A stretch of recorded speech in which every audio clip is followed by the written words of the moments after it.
Hello, this is Dr. Grande. Today's question is, can I analyze the case of Paige Conley? Just a reminder, I'm not diagnosing anybody in this video, only speculating about what could be happening in a situation like this.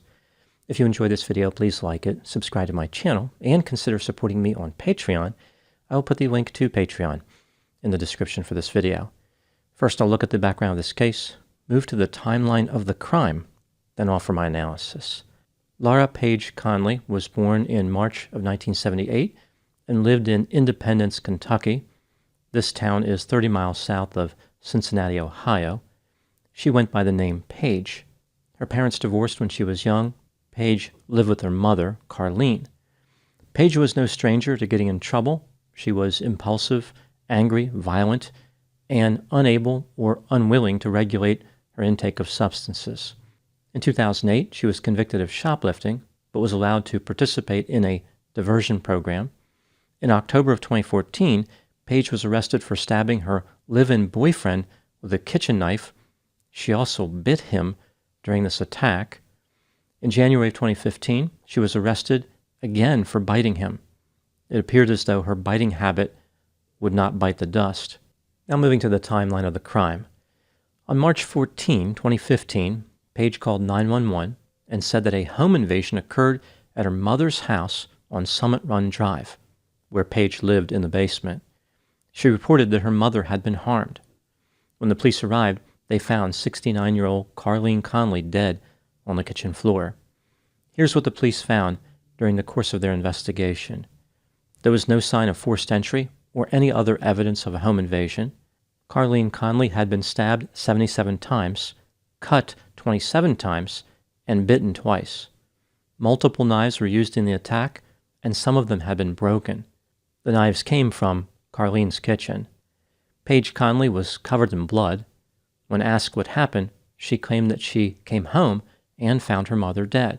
A few hours earlier, Paige had an encounter with 4 or 5 female trick-or-treaters. Perhaps they were the ones who stabbed her mother to death. Considering it was March, I guess these trick-or-treaters must have been trying to get a jump on the competition. Paige could not seem to keep her descriptions of these early bird trick-or-treaters consistent. The police searched the neighborhood, but they couldn't find anyone matching those descriptions. The police transported Paige to the Independence Police Department for an interview. There she offered another possible explanation for the homicidal violence. According to Paige, she owed drug dealers money. Maybe they killed her mother. Her story about how she discovered her mother's body changed. Now she said that she had been in her downstairs bedroom and decided to walk upstairs. This is when she found her mother dead on the kitchen floor. The authorities came to believe that Paige Conley was the killer. She was arrested and charged with murder. Here is the theory of the crime offered by the state. Carlene was going to prepare a birthday dinner for Paige and Carlene's grandson. Their birthdays were close together. She asked Paige what she would like for dinner, but Paige did not respond. Carlene made lasagna, which was her grandson's favorite. This made Paige angry. In the brutal attack that followed, Paige killed her mother. On March 23, 2017, Paige Conley was found guilty of murder. In May, she was sentenced to 27 years in prison. In 2019, she appealed her conviction and was successful. The court determined that Paige had been denied funds to obtain a proper mental health assessment. Rather than face a second trial, Paige accepted a plea deal. She was sentenced to 20 years in prison. Paige Conley is eligible for parole in 2032. Now moving to my analysis. Here are my thoughts on a few areas that stood out to me in this case. Item number 1. Paige Conley had been diagnosed with bipolar disorder, post-traumatic stress disorder, anxiety, panic attacks, and dissociation. She had a long history of erratic, dangerous, and attention-seeking behaviors. On occasion, she would stay up for days at a time, perhaps because of mania. She was a regular user of drugs and alcohol. Not long before the murder, she had used excessive quantities of vodka and Dramamine. Item number 2. According to various family members, Paige had been involved in a number of disturbing incidents. Here are a few examples. During an incident where Paige's niece was visiting Carlene's home, Paige tried to break down a bedroom door to reach her niece, she accused her niece of not loving her. On one occasion where Carlene had taken her niece out shopping, Paige called her mother and said that she had injured her leg and needed her to come home right away. Carlene and her niece went home, only to find that Paige had a relatively minor injury on her leg. It looked like Paige deliberately injured herself to attract her mother's attention. There was an incident involving a dog that Paige brought to Carlene's home with the apparent intent of keeping the animal. Carlene was not happy about this and told Paige to return the dog. In response, Paige tried to hit Carlene on the head with a dog bowl. Carlene attempted to give her niece a cell phone to call for help, but Paige interfered. The niece ended up calling the police using another cell phone, and they arrived on the scene.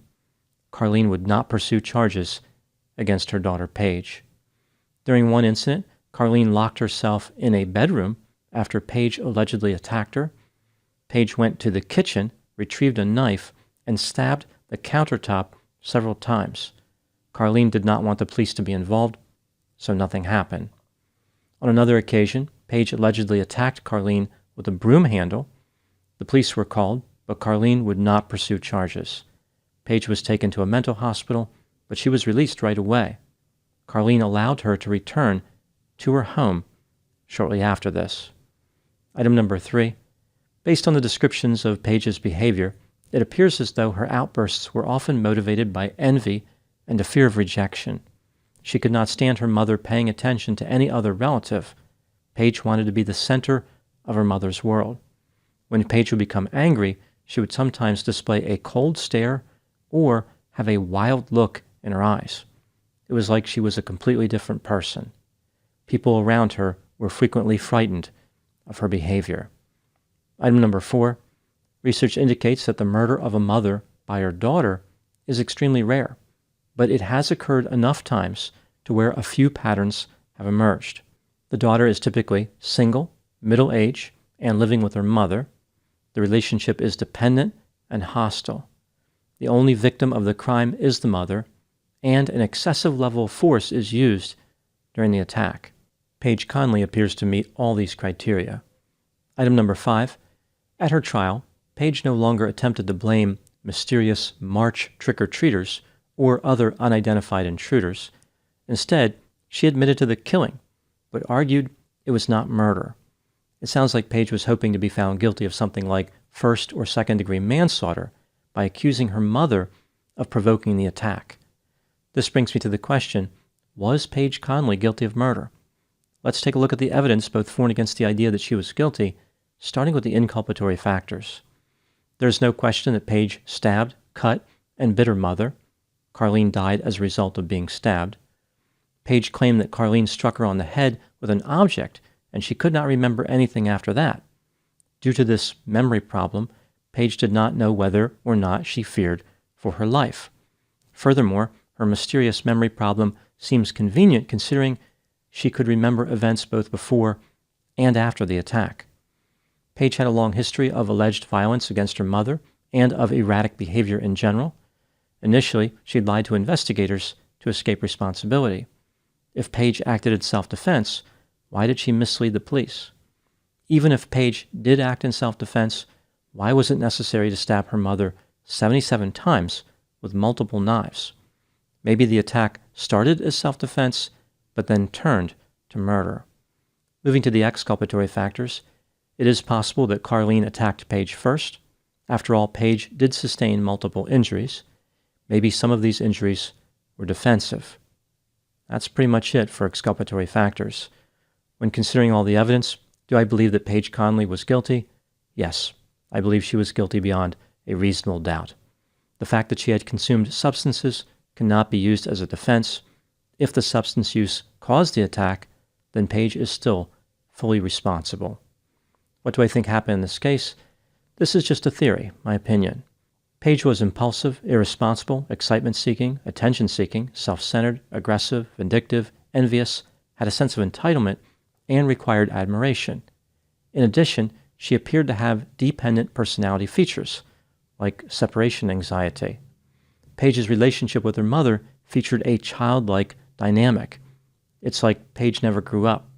She desperately sought the attention and approval that a mother would normally show toward a young daughter, not an adult daughter. The relationship never transformed into something more mature. Paige remained in a permanent state of being incompetent. She did not want to risk her mother believing that she no longer needed support. She did not move out of her mother's residence, she didn't work, and the flow of resources was always moving in Paige's direction. She repeatedly demanded verification that her mother would not abandon her and would be there for her under any circumstances. When Paige violated boundaries, begged for approval, and was aggressive, Carlene thought the best way to deal with it was to give in. Paige and Carlene were codependent. Afraid of driving Paige away, Carlene allowed, facilitated, encouraged, and enabled the bad behavior. Carlene believed that she was doing the right thing, but unfortunately, she had selected an inferior strategy. She was trapped with a daughter who needed her too much and would not feel secure under any circumstances.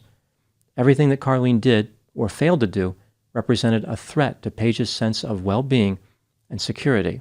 On the night of the murder, Paige misinterpreted Carlene's preparation of lasagna as her mother favoring another relative. The combination of envy, insecurity, a sense of entitlement, impulsivity, and substance use facilitated the lethal attack. It's possible that Carlene tried to defend herself and propelled Paige into more of a rage, but either way, Paige committed murder. Paige killed a person who repeatedly tried to save her from herself. In this sense, she killed her own redemption. Now moving to my final thoughts. Codependent behavior in mother-daughter relationships is insidious. There is a fine line between being compassionate and enabling bad behavior. It is often difficult to identify exactly where that line is located. In this case, Carlene had a perpetual sense of hope about her daughter's future. She believed that Paige could turn her life around. Carlene thought that someday Paige wouldn't be a disappointment, wouldn't be dependent on her, and wouldn't be violent. Carlene falsely believed an investment of undeserved compassion and endless permissiveness is all that Paige needed. Unfortunately, poor investments often yield dividends of destruction. Those are my thoughts in the case of Paige Conley. Please put any opinions and thoughts in the comment section. They always generate an interesting dialogue. As always, I hope you found my analysis of this topic to be informative. Thanks for watching.